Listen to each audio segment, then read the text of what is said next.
semua pada posisi yang sangat rentan dari ancaman perpecahan.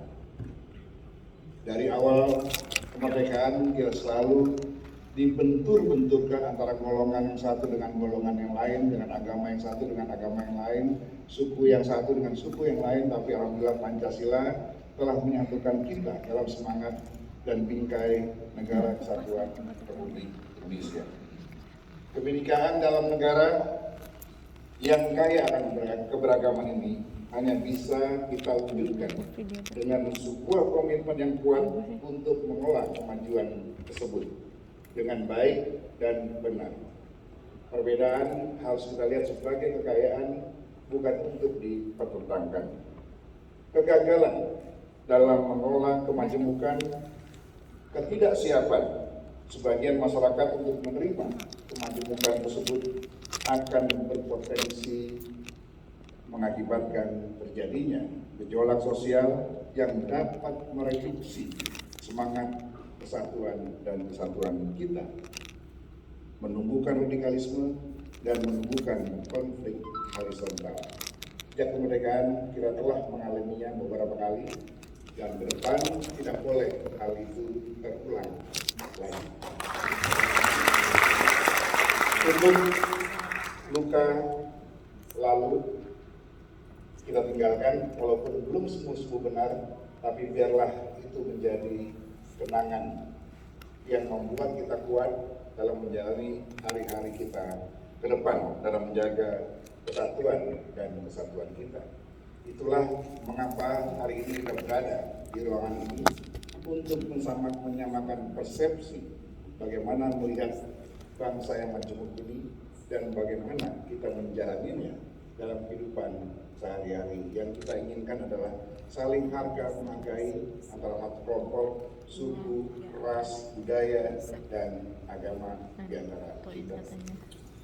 Hadirin Bapak Cici yang berbahagia, dalam kehidupan demokrasi, persatuan tidak harus dimaknai dengan pertentangan. Dia harus kita lihat sebagai keseragaman yang bersifat simbolis dan atributif. Tetapi pada kesatuan paradigma dan fisik bangsaan, seringkali demokrasi membuat kita di akar rumput selalu berbenturan. Pilpres yang lalu masih menyisakan residu sampai hari ini, sehingga masih terdengar dalam telinga kita ada kelompok kampret, ada kelompok apa lagi, kadrun, kampret, dan seharusnya tidak boleh terjadi dalam bangsa yang besar seperti kita hari ini. Jadi pilihan demokrasi kita hari ini memang sudah seharusnya kita kaji kembali.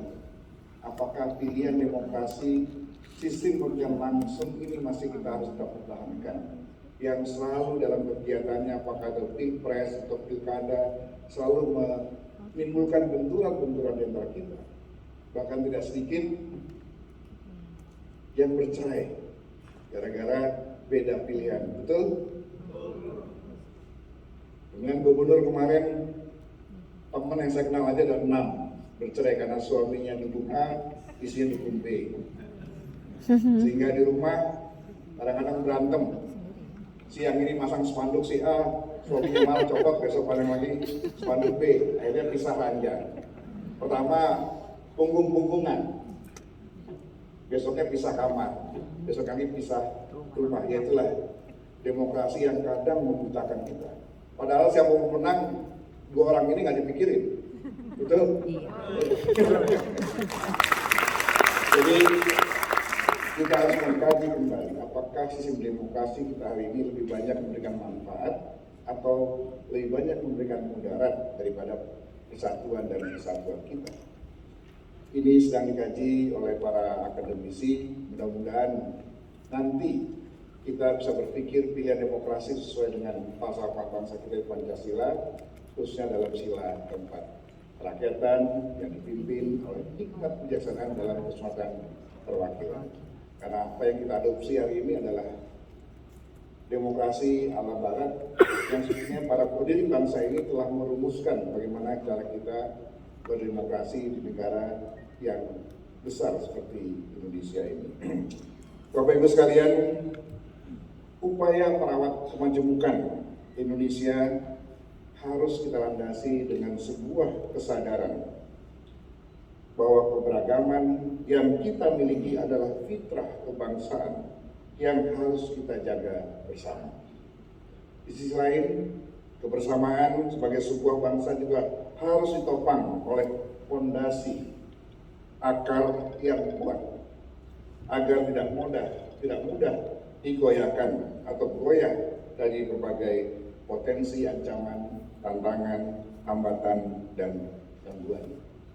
Dalam konteks keindonesiaan, fondasi tersebut mewujud pada sikap tenggang rasa. Jadi kita harus terus tunjukkan ada tenggang rasa atau istilahnya tempo seliro dan semangat gotong royong. Semangat gotong royong inilah yang telah menyelamatkan bangsa kita ketika kita diterpa bencana pandemi COVID-19 kemarin. Saya yakin dan percaya dalam ruangan ini tidak ada yang berpangku tangan. Pasti turun membantu saudara-saudara kita yang terkena penyakit atau yang terkena dampak daripada wabah tersebut, pengangguran, kebutuhan pokoknya. Kita saling menyumbang, saling bergotong royong kemarin. Itulah nilai-nilai gotong royong yang kita miliki, yang tidak semua bangsa memiliki. Itulah salah satu nilai kekayaan kita. Tempo seliro adalah upaya kita untuk menjaga perasaan kita, sesama kita, sama bangsa. Dan dalam menempatkan situasi dan kondisi kita pada situasi dan kondisi yang dialami oleh lain. Tempo seliro itu adalah empati, rasa empati kita pada saudara-saudara kita, pada orang lain, terlepas dari agamanya apa, sukunya apa, kita bergotong royong membantu mereka yang membutuhkan, kita yang masih mampu memberikan bantuan. Itulah yang membuat kita selalu bersama-sama menghadapi berbagai tantangan, dan alhamdulillah Indonesia telah melewatinya dengan baik, termasuk negara yang mampu mengatasi COVID ini dengan baik dibandingkan dengan negara-negara lain. Saya yakin dan percaya saudara-saudara sekalian kemarin juga turun ke lapangan membantu, menyumbang, memberikan vaksin gratis pada saudara-saudara kita yang membutuhkan. Dan ke depan tantangan juga semakin banyak selain bencana alam. Baru saja kita lihat di Cianjur, dan saya yakin juga Bapak sekalian pasti akan berpatungan, bergotong royong, mengirim utusan ke sana memberikan bantuan pada saudara-saudara kita di Cianjur sana. Bapak sekalian, itulah kearifan lokal yang kita miliki dan telah membudaya dalam kehidupan kita sehari-hari. Tolong-menolong, bahu-membahu, dengan menempatkan kepentingan umum di atas kepentingan pribadi dan golongan. Kita juga harus menyadari bahwa kedua fondasi tersebut hanya akan benar-benar bermakna ketika dimanifestasikan dalam tindakan nyata dan tidak berhenti pada ide dan gagasan. Maksudnya adalah ketika ada bencana, kita hanya ide saja, gagasan saja, tapi tidak lakukan perbuatan yang nyata.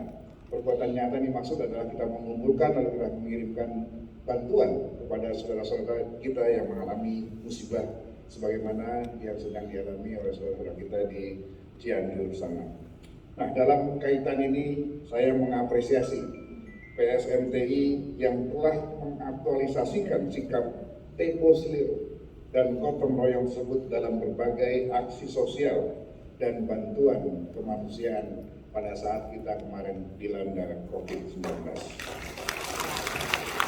Saya menilai PSMTI peduli hadir memberikan bantuan bagi masyarakat yang terdampak pandemi.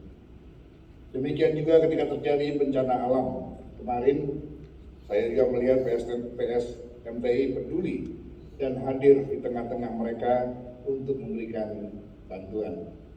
Karena kepemimpinan beliaulah PSMTI diarahkan untuk terus memberikan kebaikan-kebaikan bagi sesama, bagaimana dia ajarkan oleh agama kita masing-masing. Tepuk tangan buat Ketua Umum. Hadirin Koko dan Cici yang saya muliakan, seiring dengan perkembangan zaman dan modernitas peradaban, upaya merajut kebersamaan dalam keberagaman ternyata kita masih dihadapkan pada berbagai tantangan, khususnya pada aspek ideologis.